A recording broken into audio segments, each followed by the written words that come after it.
Alrighty. Hello, everybody. Pro Football in America 250.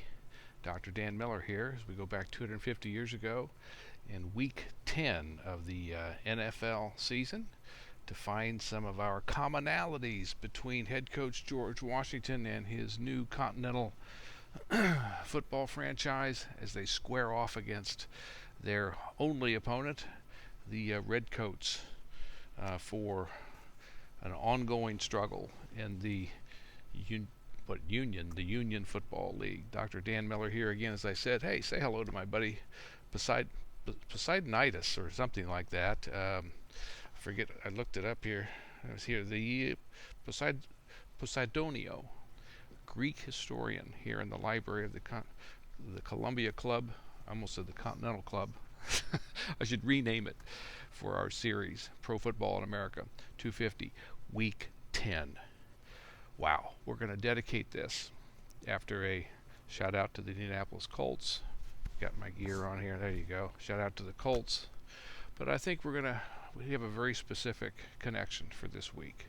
And maybe it's fitting, but I think it's the right one.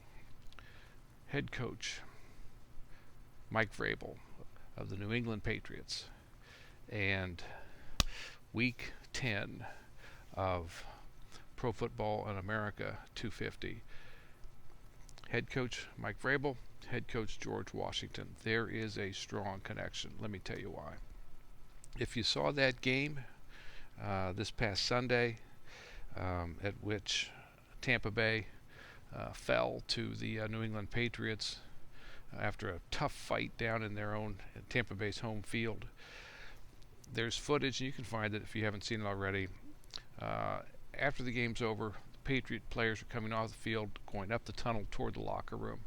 Mike Vrabel is standing there, shakes every player's hand, player's hand, congratulates him, says I think something to the effect of NFC South champs, NFC South champs, meaning they just beat last year's NFC South champion Tampa Bay Buccaneers.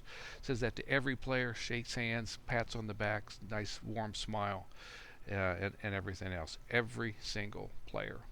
What that speaks to, and this isn't anything I've discovered, everybody knows this, what that speaks to is not just a wins and losses type of approach. It speaks to a culture that he's trying to build there. Dan Campbell, the Detroit Lions, I think is these days considered kind of the master example of the power of culture and on a football team. It's culture that is standing alongside Mike Vrabel in that tunnel, and it's culture that's shaking their hands, player by player, person by person, as they go into the locker room after their big victory. 250 years ago, in his Week 10, George Washington has a culture moment. In many ways, he's got a culture moment 7 days a week. Remember where we are. Continental Army, 17, 18, 20,000 guys arrayed in a semicircle around the British Redcoats, pinned up inside of Boston. This is 1775. Paul Revere, Lexington, and Concord was back in April. The Battle of Bunker Hill, Breeds Hill, and Charlestown was back in June. And since June, when the franchise first came together, Washington is named the head coach by the front office, the Continental Congress in Philadelphia, which is the whole thing being owned by the community, which are the supporters of the colonial cause. Ever since then, it's been one culture day after the next. There hasn't been a single major battle, fought by the Continentals and head coach George Washington. So, this week, just like Mike Vrabel, George Washington has a major cultural moment. Except his is not in some kind of happy, upbeat victory mode. His is in disappointment, frustration, maybe even some anger mode, all blended together. And it's all about fruit trees. Now, for those of you who are a history person, maybe you've heard of the dumb old legend of George Washington. I cannot tell a lie. Yes, I cut down the cherry tree or whatever it is, back when he was a kid. Well, that was made up. A guy named Parson Weems made that story up when he wrote one of the first kind of just glorification biographies of Washington. So, not really an historian in a pure sense, but maybe in his own way, still. But so that's not true. But what's true is 250 years ago right now.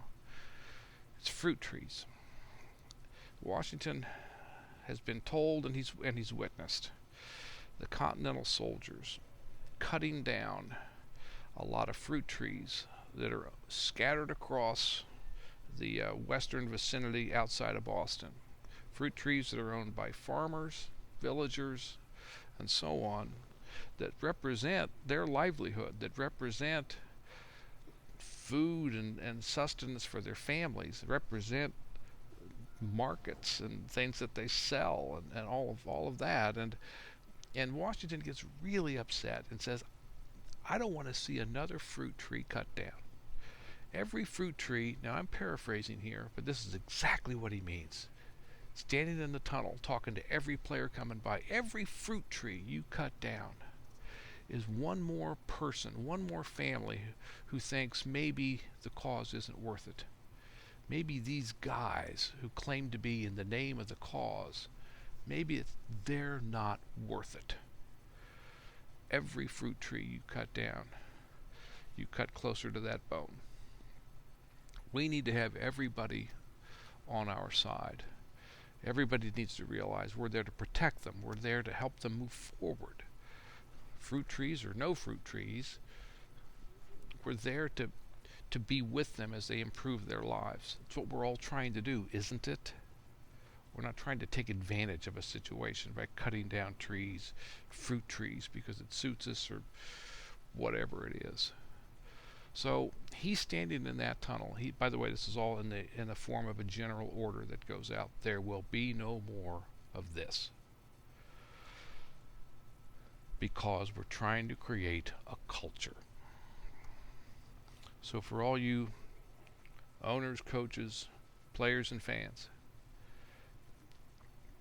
what have you done, whether it's your own family, whether it's your own neighborhood, or whether it's your organization, your team, whatever it is, what have you done lately that is a clear example of the culture you're trying to promote and build and maintain? I'm Dr. Dan Miller. It's week 10 that we wrapped up, and I want to congratulate Mike Vrabel, New England Patriots, on building that culture. The Colts too. Talk to you next week.